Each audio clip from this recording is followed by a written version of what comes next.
could all be decided this weekend. Wow.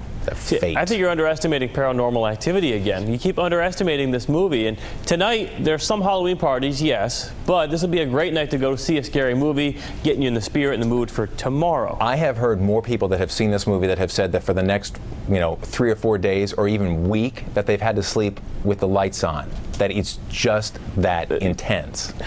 But that's what people want tonight, don't they? Yeah, tonight, absolutely. But for the rest of their lives, I don't know. I'm Dan Kleffler, and this is First Look on MSNBC. Don't go anywhere. Way Too Early with Willie Geist starts right now. Nancy Pelosi holds a big, fancy press conference to unveil the House bill for health care reform, while Republicans' main criticism seems to be that it's too long. The question is, what happens when we mash together this House bill with the Senate version? We'll soon see. As Hillary Clinton talks tough to the Pakistanis, and boy did she, back at home we learned just how close she came to being the vice president.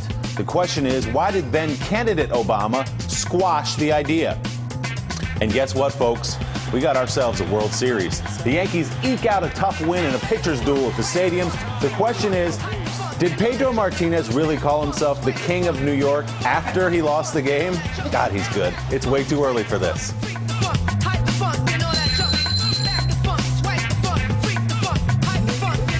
Good morning, I'm Willie Geist, and this is Way Too Early, urging you to resist the obvious Michael Jackson costume this year. Go for Northwest Airlines pilot, something like that. I'm glad you're up with us this morning. Shoot me an email at waytooearly@msnbc.com and let us know why you're awake right now, or text the word awake, followed by your response to 622-639. We'll read the very best of your responses later in the show. The next 30 minutes will be your cram session for this Friday, October 30th. We got a great one lined up for you today, including our long-promised interview with the great New York Times reporter Dexter Filkins. He'll be with us live from Afghanistan.